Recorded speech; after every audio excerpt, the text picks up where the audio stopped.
বাংলাদেশ সরকারি কর্ম কমিশন পিএসসির আন্ডারগ্রাউন্ডে বিদ্যুতের লাইন কাটার সময় সন্দেহভাজন একজনকে আটক করা হয়েছে। পিএসসি বলছে নাশকতার উদ্দেশ্যে এমনটা হতে পারে। ওই ঘটনায় মামলা হয়েছে রাজধানীর শেরেবাংলা নগর থানায়।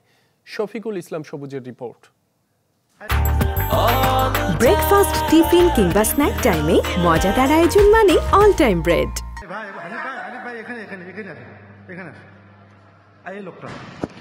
বাংলাদেশ সরকারি কর্ম কমিশন সচিবালয়ের আন্ডারগ্রাউন্ডে গ্যারেজের ভেতর কেবল ট্রের ওপরে বহিরাগত এক যুবক।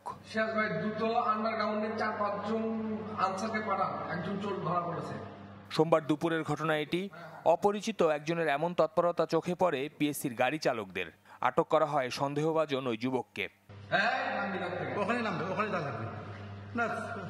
এমন ঘটনায় শঙ্কিত পিএসসি।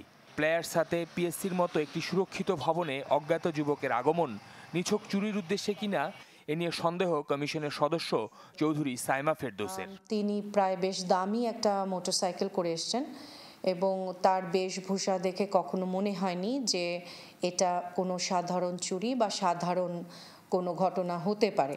সে প্লায়ার্স এবং আদার টুলস নিয়ে এসছে, কিন্তু দেখে মনে হয়েছে যে সে এর আগে হয়তো এই জায়গাটা রেকি করে গেছে এবং মোটামুটি পরিকল্পনা করেই তারা এসছে।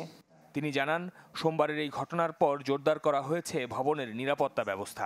কেবল প্রশ্ন ফাঁস নয় এবং আরও নানাবিধ জটিলতা নিয়ে এখানে কাজ চলছে।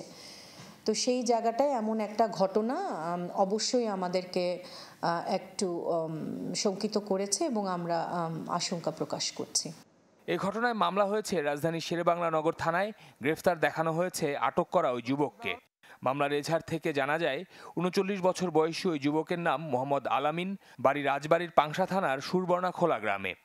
মামলা নম্বর ৪-১-২৫-৩৮-১১ মানে চুরির চেষ্টা ধারায় মামলা হয়েছে। আমরা এটা খতিয়ে দেখছি যে সে আসলে ওই তার কাটার জন্য ঢুকছে না অন্য কোনো তার উদ্দেশ্য ছিল।